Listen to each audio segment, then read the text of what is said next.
ube seduze wami Nkosi, ube somulini lwami nasemqondweni wami.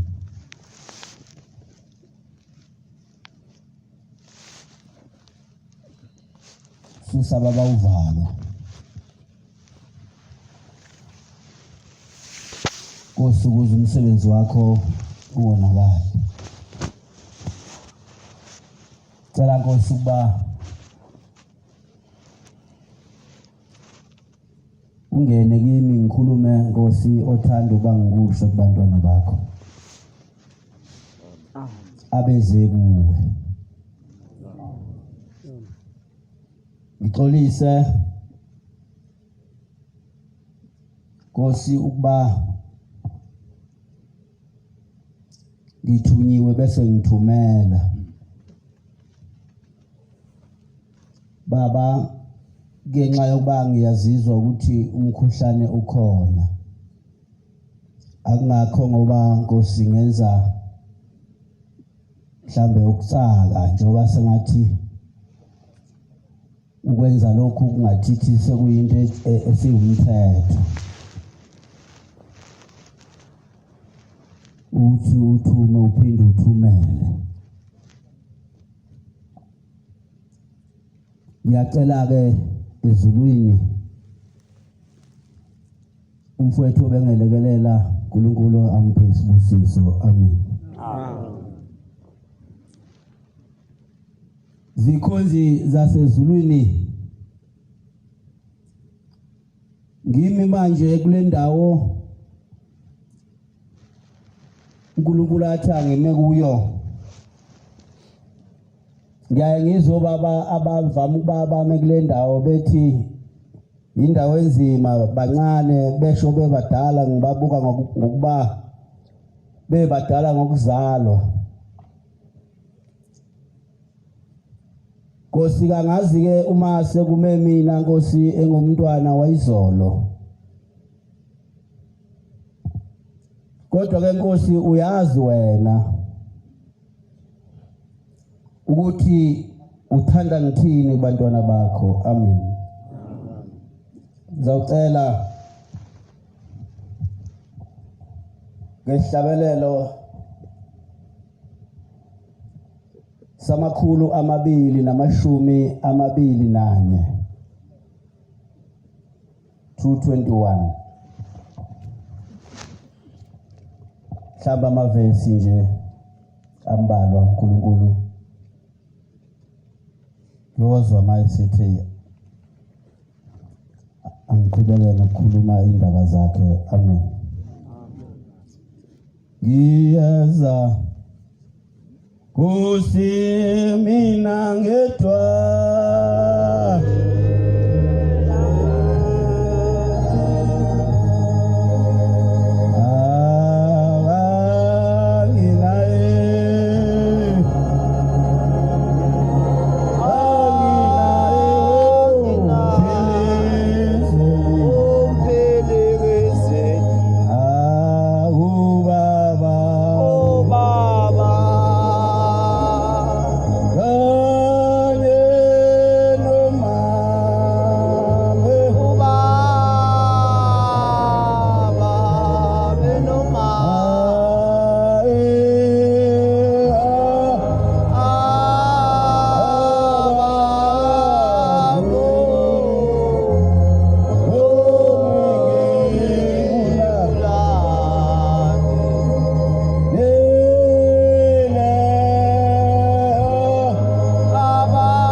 Zikhonze ezinhle silandela uphungu elihle. Silandela uThixo wawoThixo. Angazi uma kusekhona kulomhlaba osamngabaza uShembe phambi kwethu uNyazi wezulu ukuthi umngabaza nje uThembeni ikuphi la ebambelele khona. Siyabonga Nkosi yezulu umhlaba kule mihla yethu ukuba usithande sibone indaba enkulu kangaka. Amen. Nkosi wasithanda singakwazi wena usazi seseswini zawumame wawususithanda. Amen. Siyanxusa Nkosi ukuthi sewusibizile wasondeza eduze kwakho bese usipha indlebe nezinhliziyo, indlebe zokulalela izwi lakho. Amen. Singalalela amazwi, silalele izwi. Ey'nhlizweni zethu kube khona wena kuphela. Ngiyacela Nkosi ukuba wenze ey'nhlizweni zethu singakuhloniphi kodwa sikwesabe. Ngoba ukuhlonipha kwenza ukuthi mhlambe kube nezwe elithile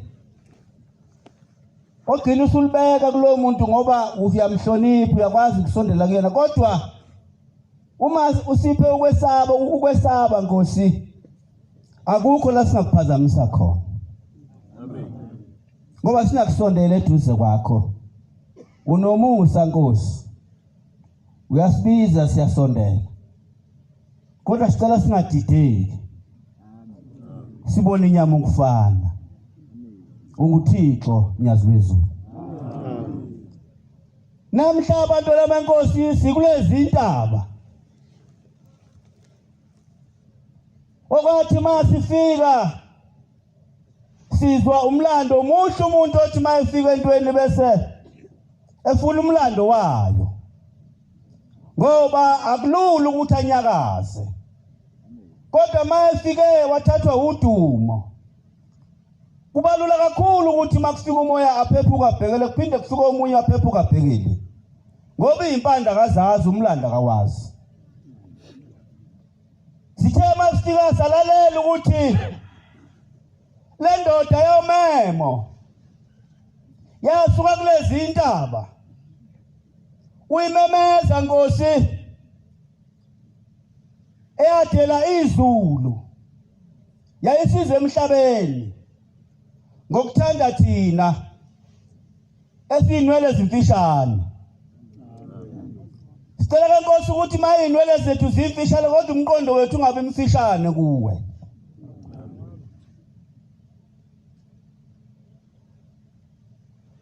Wetha Nkosi uwedwa okudida abantu ukuthi uthema ufike emhlabeni wafika njengabo bonke abantu basebazi ukuthi nawe umuntu kanti awuyena umuntu.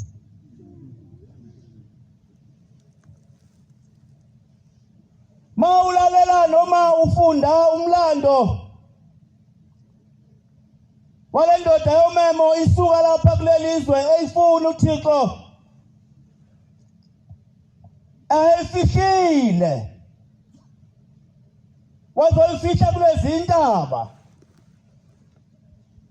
Kwase kushaya isikhathi lapho uNkulunkulu athi khona sengifuna ukuba manje usebenze, njengoba kushiwo nasencwadini eyiBhayibheli elithi ukhona ngimfihlile enyakatho kodwa udumo lakho luyozwakala empumalanga. Nempela le ndoda yomemo yahamba abantwana beNkosi isuka kulezi intaba. Ngangiyeke ukuthi mangilalela khona incwadi engafike ngakathi kuyifunda lapha enomlando lapho ubaba mkhulu uPhombela lo esinaye manje namhlanje esuka la hayi ngithi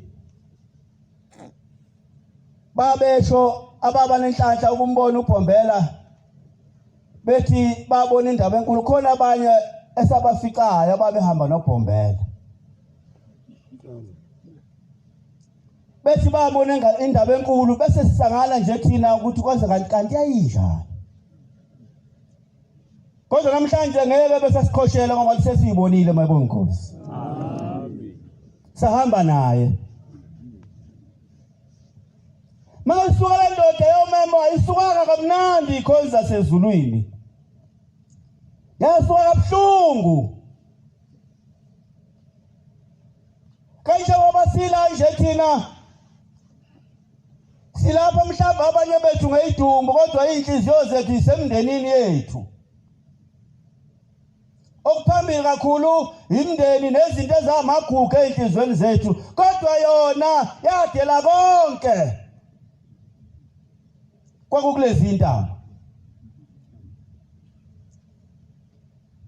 iphuma le ndoda ingazi lutho ukuthi kukhona into ekuthiwa ukuthandaza kodwa uNkulunkulu eseyifunile waseyifundisa ngoba kumuntu nomuntu kukhona into eba yisondo kuye emtshelayo ukuthi manje yenze njani silapha nje sonke sinabantwana mayibonge Nkosi labantwana uNkulunkulu asinika bona mzokane siphume emanzini sibhajadiswa okuyibona masikhathi leyo baqaphela lo mntwana angasuki kuwe qaphela lo mntwana angasuki kuwe ngoba mase sesukile kuwe uzakufa bathi sho njalo inkosi inyanga yezulu isesiqini sesibili ithi yathi izophuma iza ithempelini wase kunokho umuntu mayene ukhala umuntu wasethi akangene mayengena kanti usibanibani kwenze njani usibanibani hayi baba angiyena usibanibani kodwa ngilo umntwana owamfaka usibanibani ngizosho baba ukuthi sengifile indlala baba mina ukudla engikudlayo akuyikho lokho angifunza khona usibanibani ungifunza ukudla ongeyikhona ngizothi inkosi ngicela ngisuse kusibanibani ungifaka komunye mhlambe ozangisuthisa ngoba ngiyalamba kusibanibani kanti udlani lo mntwana siyazidinga ezokumbonga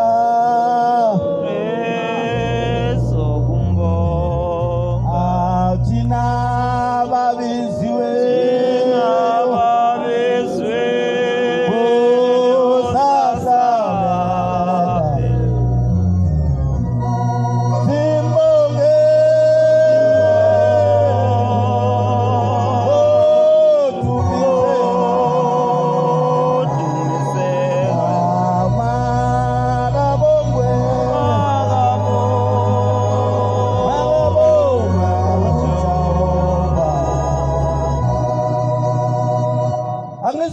kakhulu ngoba muthi umlando lensizwa yasezulwini yomema wema madoda sifune insizwa yomema leyasezulwini sifune yona yodwa sikushiye kwasezweni ngoba silapha nje sofuna indlela yokulandela yena asikufuni okunye ithe insizwa imikole kule ndawo ithi akucabange ufune usicabange sewulele lapha ya ukuthi ulele lapha njena konje umphefumulo sewuhlukene nenyama ngoba inyama yona ubekade uyenzile insurance yayo ubhadala inyanga nenyanga insurance wemphefumulo yimuphi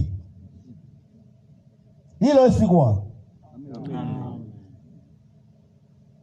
mangabe ungazange inyama ihambe ngalendlela kodwa manje mase ihlukana inyama nomphefumulo uyadinga umphefumulo uyibona indawo noma indlela okudinga uhambe ngayo kodwa ngeke uhambe ngayo ngoba inyama ayikhombisanga lendlela ukuthi umphefumulo kufanele uhambe ngalendlela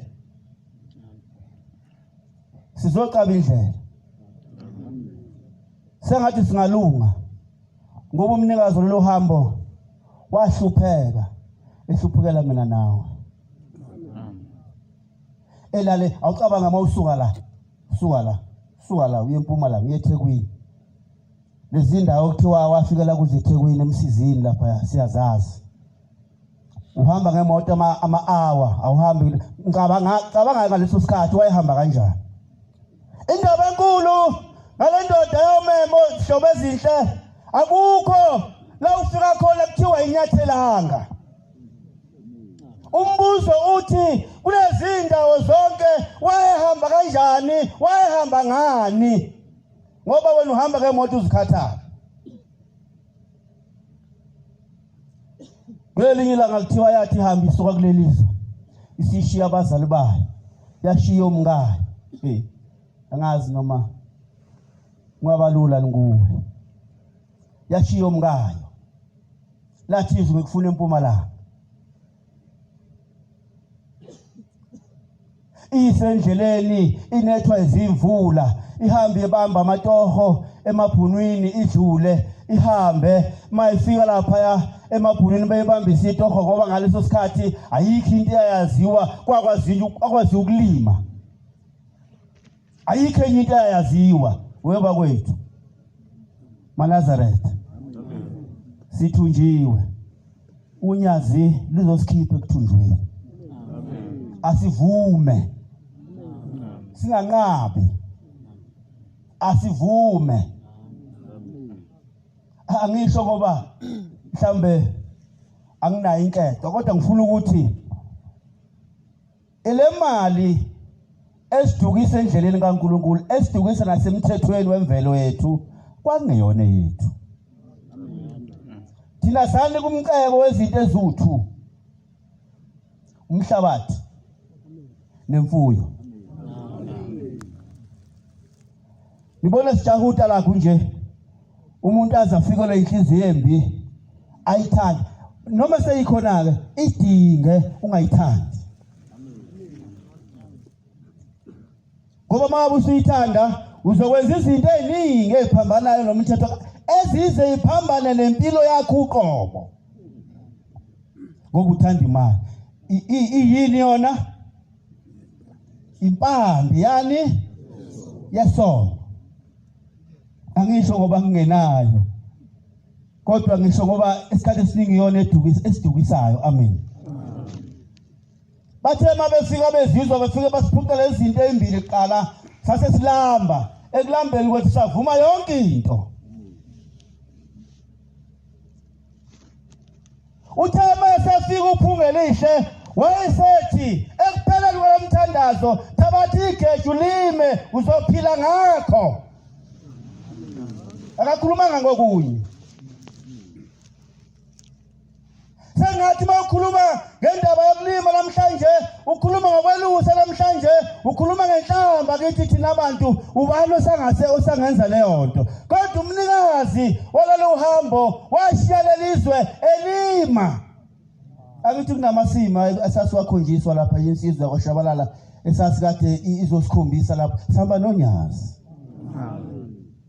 wayelima ekhuluma nenkomo kwangathi ukhuluma nomuntu kunophawu lokuthi ephila nabantu kodwa akayena owasemhlabeni owasezulwini esendleleni ebheke eMpumalanga uma ekwelinye lamaplazi omlungu eselima nakhona esefika wafundisa inkomo ngendlela yakhe yasezulu inganekwane lena bakuyixoxa umuntu athi hayi inganekwane into engenzeki angani nakuJesu kwenzeka uma wazi umlando kaJesu yazi kahle ukuthi wazi umlando kaShembe amen mawazi umlando kaJesu yazi ukuthi wazi umlando kaShembe ngoba kuJesu kwafika izwi entombazaneni eUmaria lathi bheka uzakhulelwa uzala umntwana omqambi igama ukuthi uJesu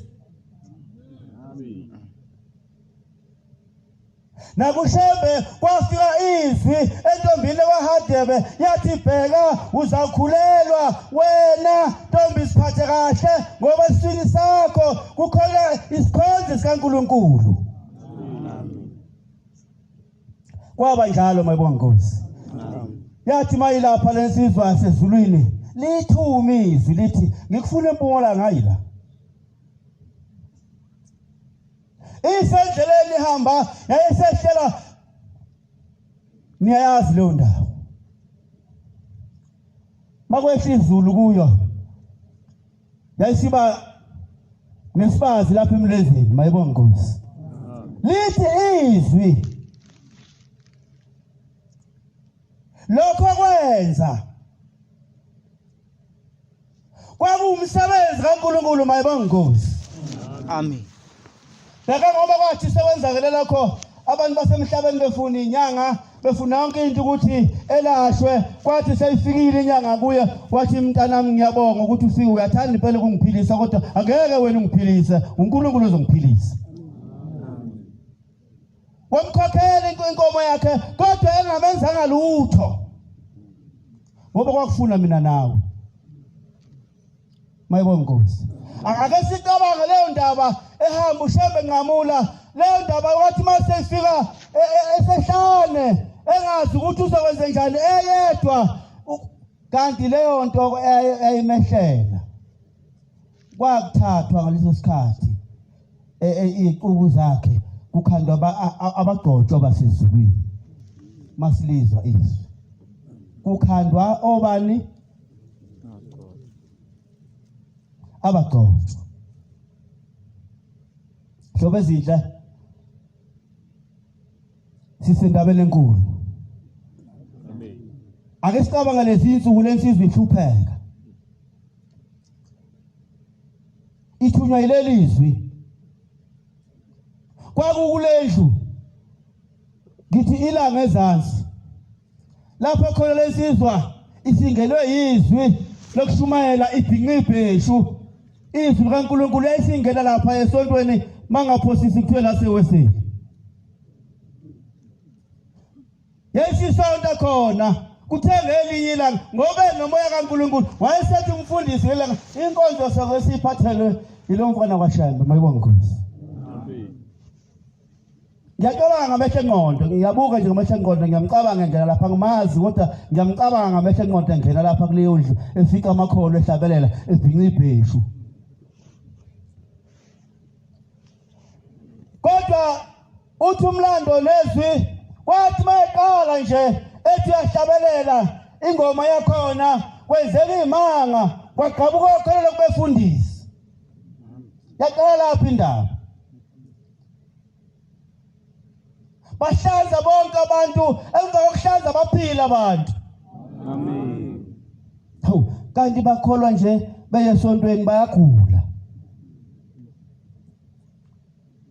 Bayesontweni kanti bayagula.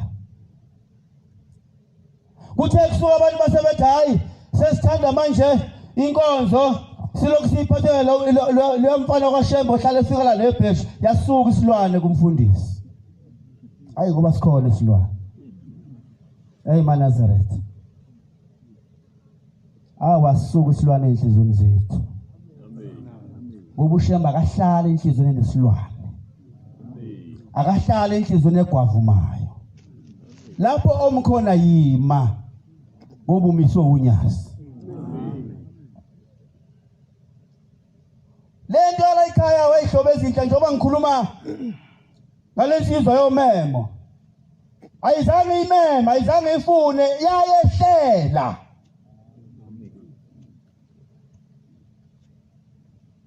Yayingaqoni ngisana namuntu akekho wayisiza. Sinjenjena simhlopha sinjena akekho wayisiza ukuthi asenze nje kodwa yayenza iyodwa.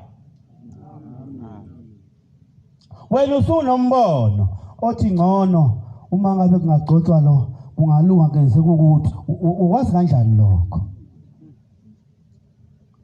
Ukwazi kanjani lokho? Awufunde incwadi yamaHebheru 12. Sefuna indlela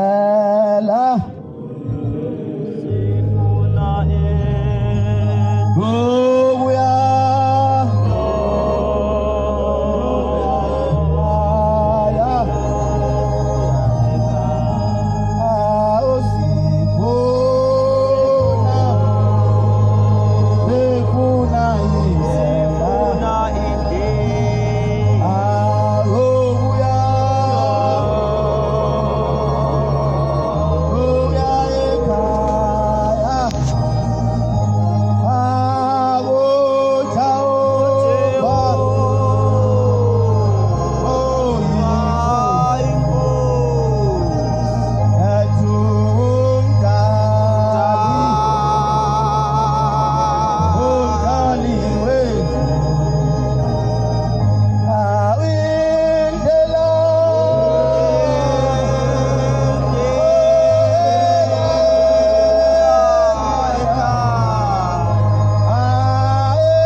oseyitholela ngilekele ngakho lokhu thina sihaqiwe isixuku esingaka sofakazi ngakho lokhu maNazaretha okudinga baswazi sihaqiwe isixuku esingaka esingofakazi balezinto noma balento esiyiyona namhlanje mayibongozi asilahle konke okusindayo ithele ncwadi masilahleni konke okusindayo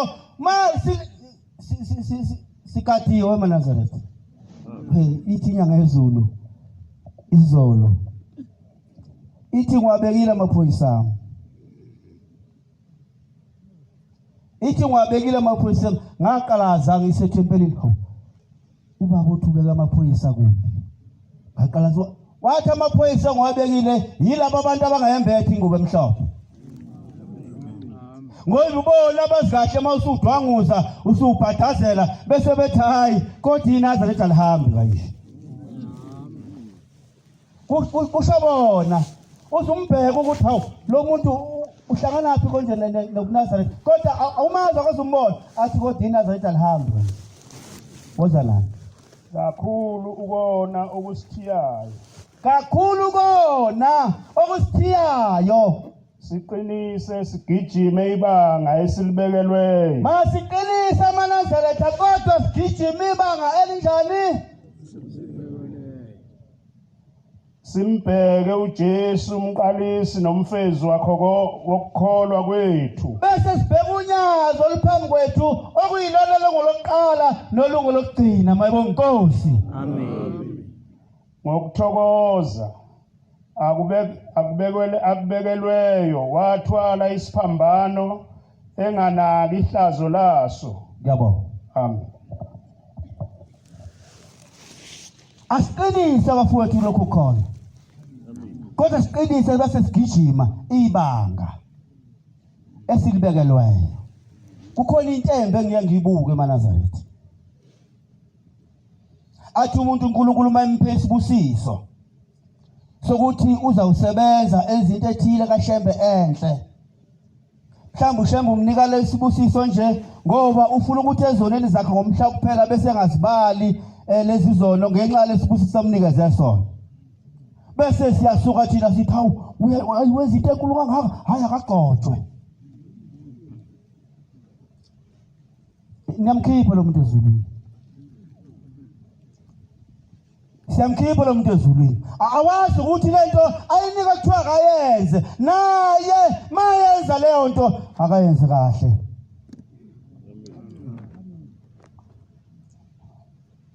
ukusithoba nangothando azehlise ngoba ave kukuhle ngisho uhamba phakathi kwamaNazaretha noma kubantu abangawona amaNazaretha. Uzwakala olimini lwakho ukuthi wena umuntu kaShembe. Amen. Sisendabeni enkulu ihlobo ezinhle. Indaba engifisa ukuba sikhumbule eyale ndoda yomema mabongosi. Engifisa ukuba sikhumbule noma ngabe sikabangani, noma ngabe sifisani, noma ngabe sibonani, kodwa kusalakho sikhumbule indaba le ndoda yomema ukuthi yahlupheka, ihluphekela mina nawe. Okathi mase kuthiwa ayishiya umndeni wakhe engafuni. Wayesebuza wathi Nkosi, uma ngihamba ngishiya labantwana bonke enginabo lapha, ngiuthi ngiya lapha engiyakhona, ngizobenza njani labantwana? Wayesethi wasezulwini ekhuluma naye ekusithekeni sekhona amaNazaretha. Hayi ekuhlanganeni kwezindlela. Ekhuluma naye ekusithekeni. Wathi wasemthatha wamnika isithongwana. Wathi Shembe njengoba ukhalela laba bantu othi abantwana bakho labo babonayo phambi kwakho, ngikuthumela phambi kwabantu abaningi ngabo abangaphezulu labo bakhalelayo. Wayesemkhombisa, wamkhombisa isikhumba sembuzi. Wathi akubone lokuboya ukuthi bungakanani.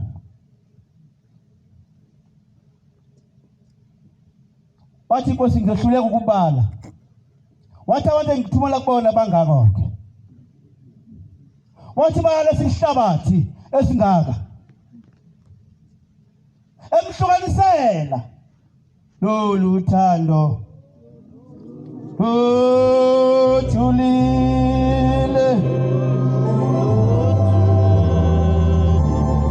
alunamandla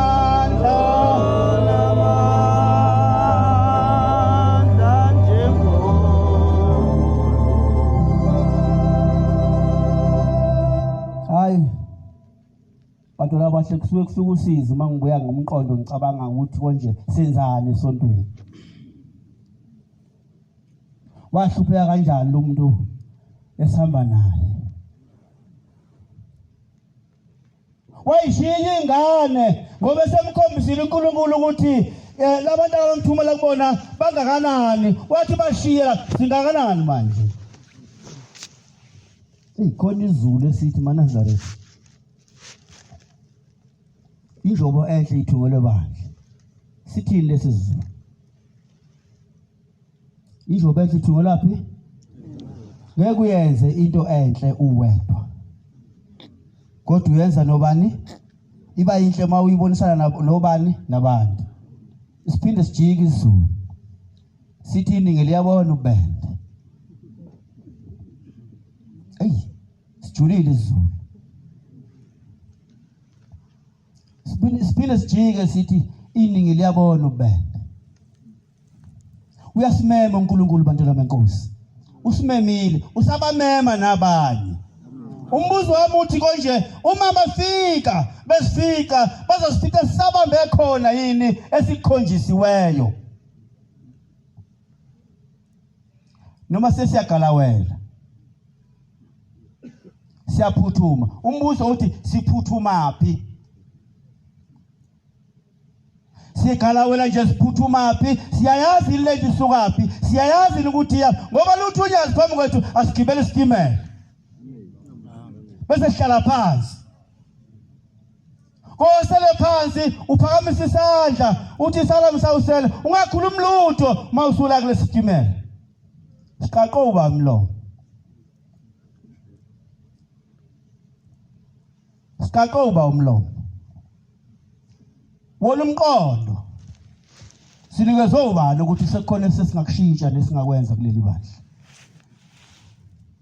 Hayi bafowethu sifundile uthi uShemba sifundiseni abantwana bethu masifika la, kodwa sibafundisele ukuthi abajikiswa. Okufundiswa la khona ukuthi ungacabangi ingane zakuthi mangabe sifundisa noma kuthiwe ingane ayifunde sifundisela ukuthi ufuneka sijike sibe ngabelungu lutho. ngenxa yokuthi sesivele sithunjiwe abezizwe kufanele sifunde ulimi lwabo sifunde ukwenza kwabo ngoba ngeke kusaba kuhle mabehamba beshiya singayifundanga lento abayenzayo asiyifundele iqala ngaphambi kokuthiwa abahambe manje ke khona inkinga khona ethi uma sekufundiwe umuntu aqala ngokuthi ongafundile akalutho hey umuntu ongafundile ufundisekile ungaphezulu kwakho ngomqondo lento esiyona namhlanje khoyakhalisa isosha mayibonga Nkosi elalifundile lilizimpi lazonke emhlabeni kodwa kwathi uma selifika lapha ekuphakameni libuka imgidi libuka nje libuka ngamehlo lithi lolikazi lifikela izinyembezi noma ngabe kusiphi isigaba noma ngabe kubuphi ubuhlungu alikaze lifikela izinyembezi kodwa ngathi malingena ngamasango asephakameni ebona lento enhle kangaka laselifikela izinyembezi lakhala kanti sikuphi bantwana benkosi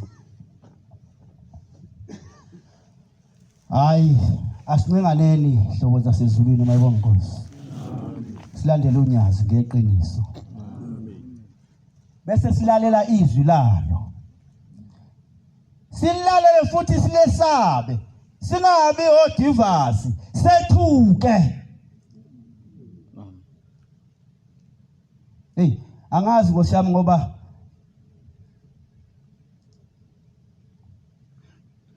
kwenzeka kimi ngedwa yini mina ngeke ngethuke mhlawumbe ngethuswa ukuthi ngangizalwa insizwa engangithi ngaleso sikhathi iwuhlanya okwakuthi masilima lapha emasimini hey singekho isikhathi sokuthi kuthiwa siyodlala ibhola kuthiwa uKhisimusi wangelona eNazaretha ubaba uNazaretha afike nami kwelapho kwelakithizwe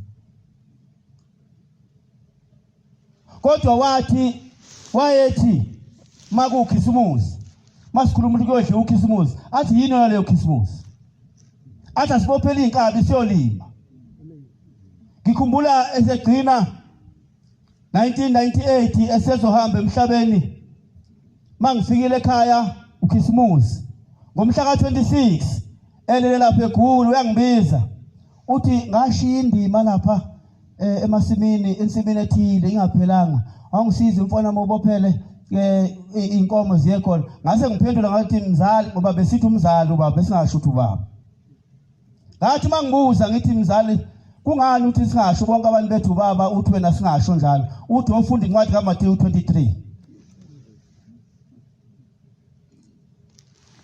hawu ithi kwelinye ivesi leyo ncwadi ningabizani lapha ngokuthi ngobaba ngoba munye ubaba unyazi lezi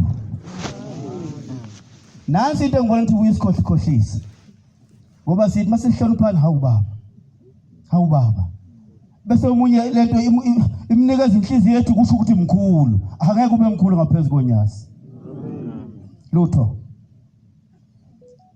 hawu baba ngoba umhla ka26 kusewuKhisimusi wavela waphenduka bheka odongweni wathi hayi kwaze kwangiyala ukugula angitshelanga umuntu aphuma ngabiza igenga sahamba sayolanda inkomo sahamba sayobophela sayolima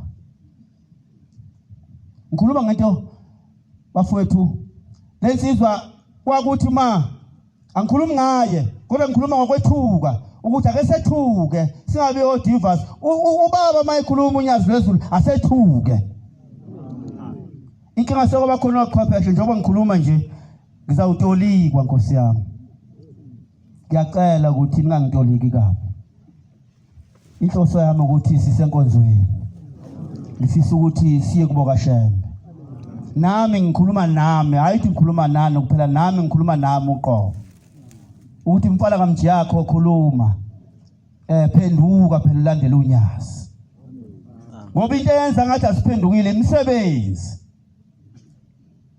hayi ukuthi yini imisebenzi nokwenza kwethu nokukhuluma kwethu ithi enye incwadi ngiseza ukuyifunda isikhathi asekho ithi yonke into maniyenza yenzeni ngokuthobeka. Kungabi khona umuntu ofuna ukuba phezulu komunye.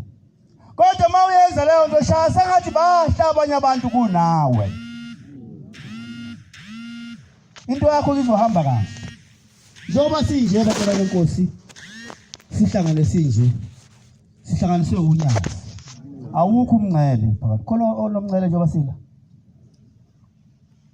Othi mina ngwasekuthini, mina ngwasekuthini, mina ukhona la. Kodwa sonke njengoba sila singabantu labo bakabani. Finish. Gcina lapho. Umqondo wakho uyagcina lapho nje ukuthi mawubona umuntu oyinazaretha ubona umfo wenu.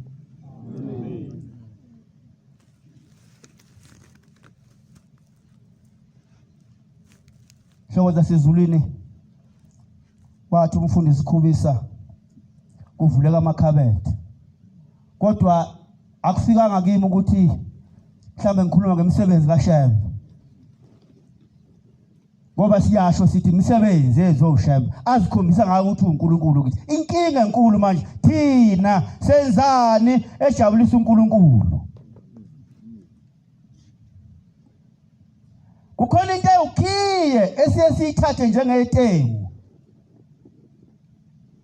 Ngoba yabhalwa eBhayibhelini into endala nje ulimi oludala. Okwakumthetho kaNkulunkulu.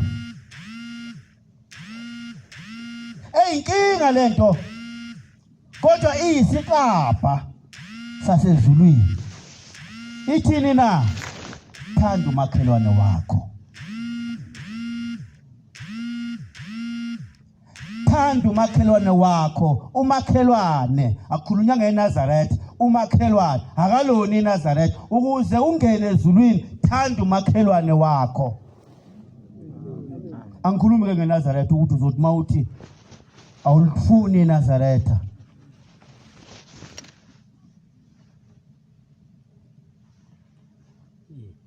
Awuqondile ukuthi awumfuni uShambe mosho njalo. Uqonda ukuthi awumfuni uShambe. Mangalifuni yini nimbangani ngoba lapha ekhaya kunomthetho. Kanti nibangani ngoba phela lapha khona umthetho ehlobo ezinto mayibona khona ini la umthetho yini boy sibangani. Ushilo ubaba izolo angazi noma kwenzekile noma kuyenzekayo noma kuzokwenzeka yini. Besikho na sonke. Wathi ake siyokhuluma emathempelini bagcothe siyokhuluma ngomthetho. Alisho ngizwi kanjani? Alisho ngoba ngwena. Siyokhuluma ngomthetho. Ke siyovuselela imithetho. Kubantu ngoba into ebuhlungu into esesinayo sifuna abantu babe baningi bese ngithi abantu bami. Awuthabatshela abantu umthetho ngoba ufuna babe baningi bagcwale lapha ethempelini. Yini ozoyenza ngisafuna ukusho. Awusekho umthetho. Angikhuluma le ndaba ngigcine bafowethu yomthetho. Enye insizwa lapha eMlazi sasashumayela etimeleni lapha kwaMashu, sahlala kwaMashu. Yafika kuleli bandla kweliye lamathempeli angikhuluma ngento ephesheya kwelwandle, ngikhuluma ngento la eSouth Africa, la eThekwini, eMlazi mayibonga Nkosi. Angisho ngoba sengihlala ngakhona. Yafika lesizwa ifudumele. Inemoto zayo. Inemali zayo ayinankinga. Hawu ngokuyibona ifudumele lesizwa. Hayi sekuyobona lithi hayi umuntu ongasiphatha nangu. Hey uNkulunkulu akabhekiso kwabantu. uNkulunkulu akabhekiso kwabantu. Hayi sibona ukuthi ngoba sinayo umshumayeli angasiphatha loya abe ngumshumayeli. Hayi kwakuhle. Akazi lutho lo muntu ukuthi yini umthetho kufuneka abatshele wona labantu. Egcotshiwe. Uphethe abantu phela. Siyafinyela izinsuku zabo bayahamba emhlabeni. Bayahamba emhlabeni. Uyafika omunye lapha kuthiwa wena wenzanga lokho. Hayi angikwazi lokho. Awukwazi. cha umshumela akutshelana yena cha akaza ngitshela hawu manala kufika omunye baze babe inqwaba mayibonga Nkosi hayi kwathiwa laba abantu sebebaningi manje ake kulandwe lo mshumayeli akazochaza ngalaba bantu ikhona indaba ilapha siyakhona Manazareth bafowethu ikhona indaba iya ikuphi walando lo mshumayeli mayelando lo mshumayeli hawusehambile umshumayeli usibani ngengimuhle isibongo usehambile umshumayeli mhlawumbe abomndeni wakho bakhona nje usehambile umshumayeli usibani bani ubeganiwe lamakhosikazi awu4 kwase kunuka lenkosikazi omncane kwathiwa huyo ombulele ngoba efuna ifa ngoba thina abantu sigijimela efeni ngenhlanhla enkulu wafika lo mzane kwenye insizwa wathi phuthuma ekhaya yobatshela hayi abangamhluphi masibani bala kangibulalanga kodwa mina ngilandiwe ngilandwa abantu ebengibasontisa ethempelini ngingabatshela umthetho ngibafice beyinqwaba lapha ya kwathiwa balinde mina ngoba bazange bawuthola umthetho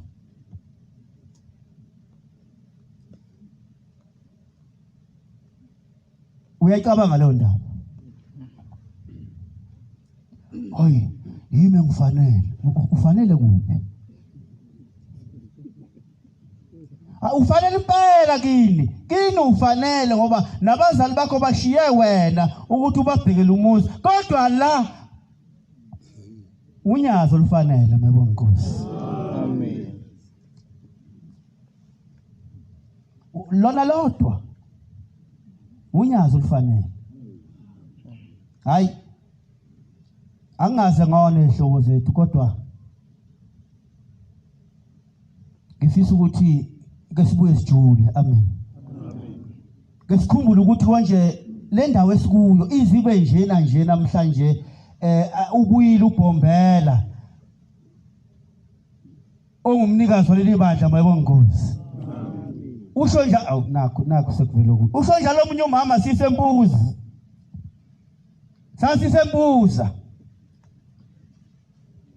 uthi lo mama bengamashesha ngena uthi uNkulunkulu ubhombela wayabafundisa umthandazo ethi nina nothi manithandaza nithi uNkulunkulu kasibani bani anothi namanithandaza nithi uNkulunkulu kasibani bani uthi ke lo mama kwathi makwebe uThixo lishintsha ibhantshi wayehlele ekhaya wayethumela abantwana bakhe baye emzini wasebuhleni uthi wayesethi kubantwana bami niyongisiza ningazise ukuthi igama elimenyezwe lapha yiliphi ngoba ngiyalazi igama akathi ubhombela uma sekubizwa lelo gama esiqwini sesihlanu kuyobe sekuyimina ke ngoba sengibuye ihlanu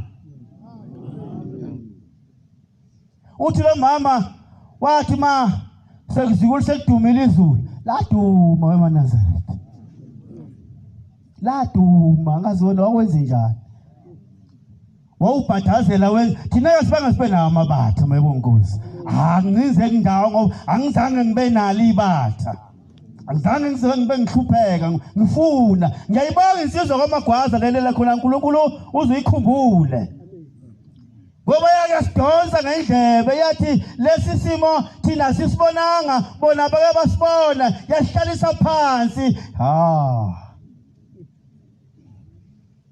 Enkosini uThixo saze sathenga imoto siumbelebele lapha ngoba sasithenga phansi kwelifundisa sekwathi manini la ninganyakazi wakwavala wathi akabi khona umuntu ozokhulekela usizi lwakhe asikhulekele into oyodwa yeNkulunkulu sicela usikhumbule ozosinika khona sikubone ukuthi kuyikho yini ushembe mayesehlele ehlalweni awutshelwa umuntu kuvuma kuwe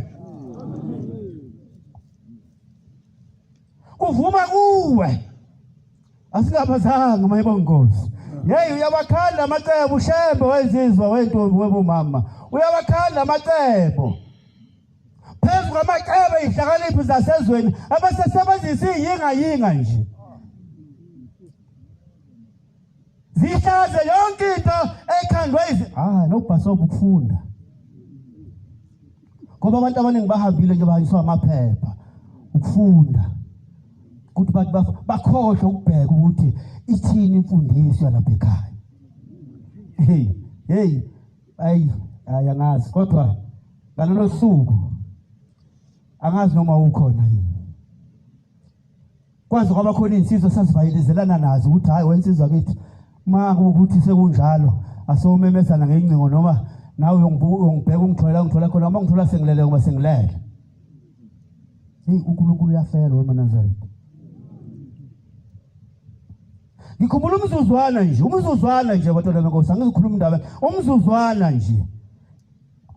Sesisuka lapha ya ngiyabuka ngamahla engqondo.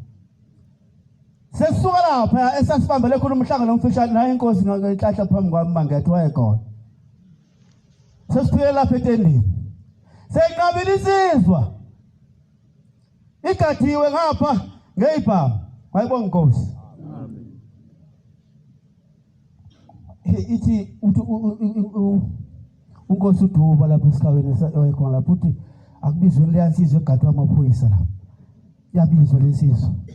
Yayisifike izendlala izinhlaka zonke yathi la kukhona amakhosi aleli bandla. Kukhona abafundisi baleli bandla. Kukhona uhlaka olubhekelela izinto ezithinta leli bandla. Kukhona uhlaka lana olubhekelela leli bandla. Njengamanje lezi zinhlaka olubizwa ke ngolimi lwasemhlabeni kuthiwa yikomiti. Anolibhasoba kodwa lelo gama lingazi umsebenzi kaNkulunkulu.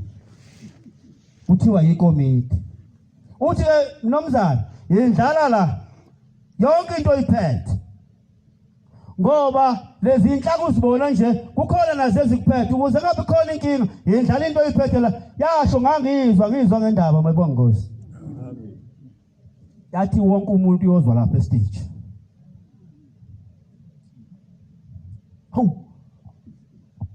Uthi lo muntu kukhona amakhosi la khona abafundisi la khona yonke into wathi wonke umuntu uyozwa lapha estage. Wathi asambe ndoda esho ndoda nemqhuba ngesibhamu. Anganisasi khona mayibonga Nkosi.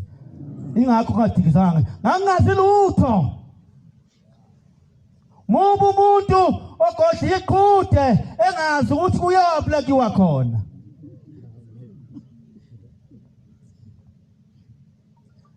Hayi saphuma namakhosi silandela ngoba sasihamba nosonqandile njengoba silapha kulomthimba. Sasehlukanisiwe thina kwathiwa siye ngale phezulu. La safika sawuka khona le ndoda.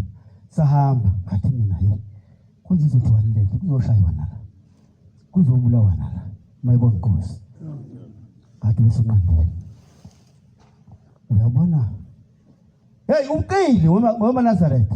Bephepha uqili bani? Enye insizwa ngesabatha ngiyayibuza. Itha awusho ngiyaxolisa ngokumfundisi wona. Manje iagenda noma uhlelo kuthiwa yini uhlelo isilungu iprogram ya lo mcimbi ipho wathi isenziwa ehhovisi ngake ngilisho igama lomuntu omkhulu. Yebo. Ngathi mina nomhlola. Yayibuzwa impela ngoba ngazi ukuthi ufuneka uyoqala into sesinayo nathi into ezosho ukuthi kwenzekani. Kwafika inkosi yamakade iphethe envelope enkulu engaka ithi iphethe iprogram. Kanti iphethe iprogram endala. Ngiyanihlelela nje ukuthi yazini ukuthi sidlule mayibonga Nkosi. Ndaba ezitha wafika umfundisi sozi nangu sidikadika sikhuluma naye inkosi yamakade. Ngeke ndaba ezitha. Kukhona kanti sesizwile sifika la ukuthi hayi kukhona umuntu ophethe into okuyena ozohlakazisa inhlaka. Siyabuzana lo muntu ngoba siyamazi thina.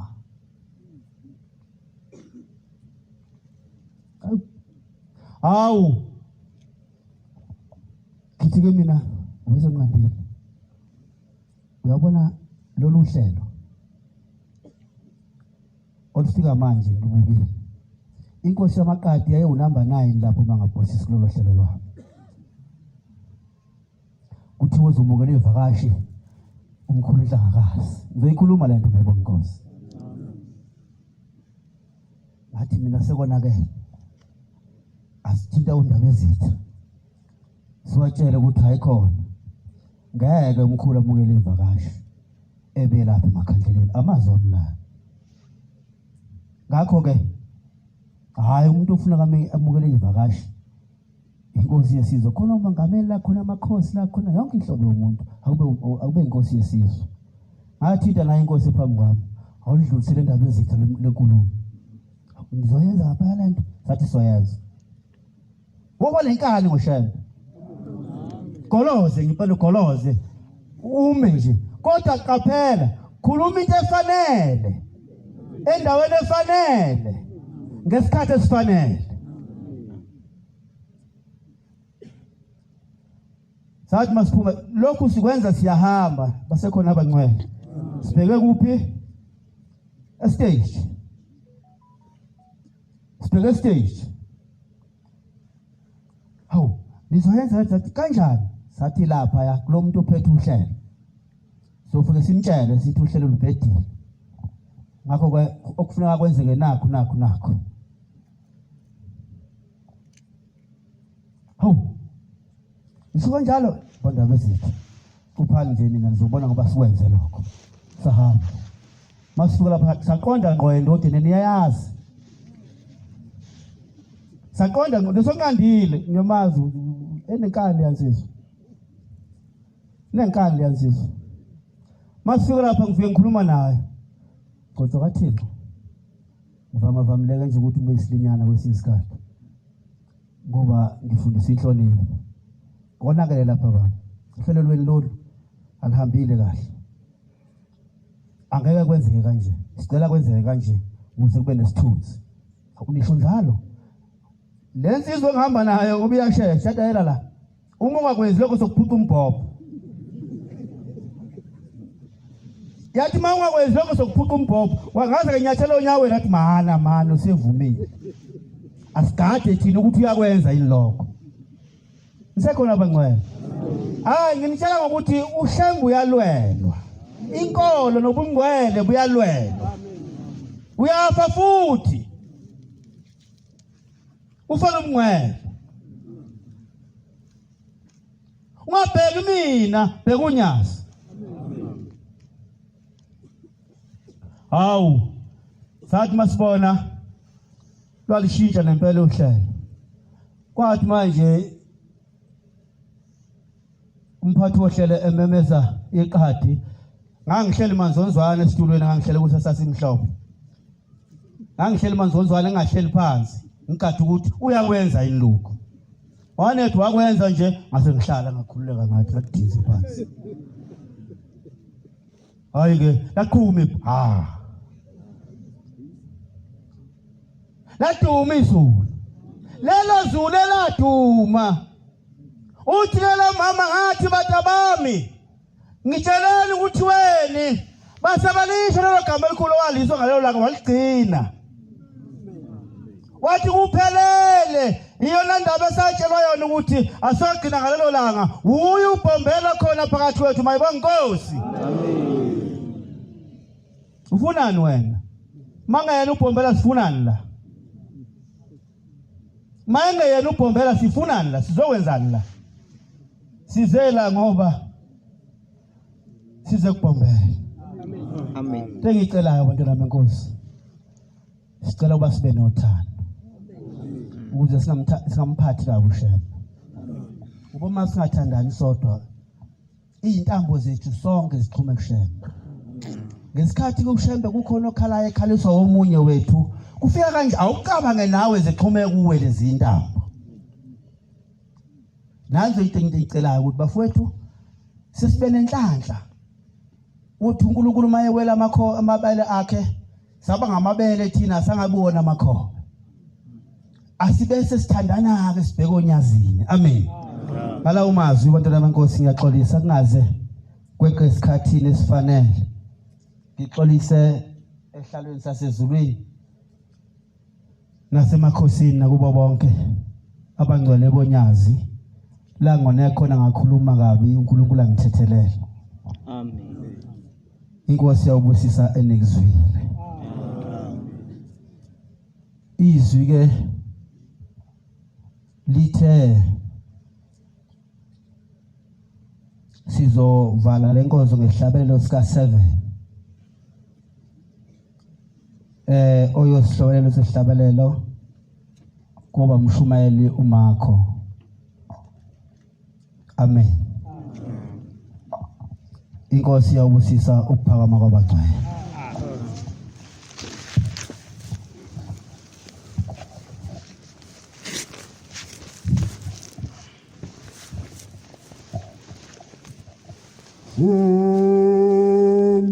Elithethi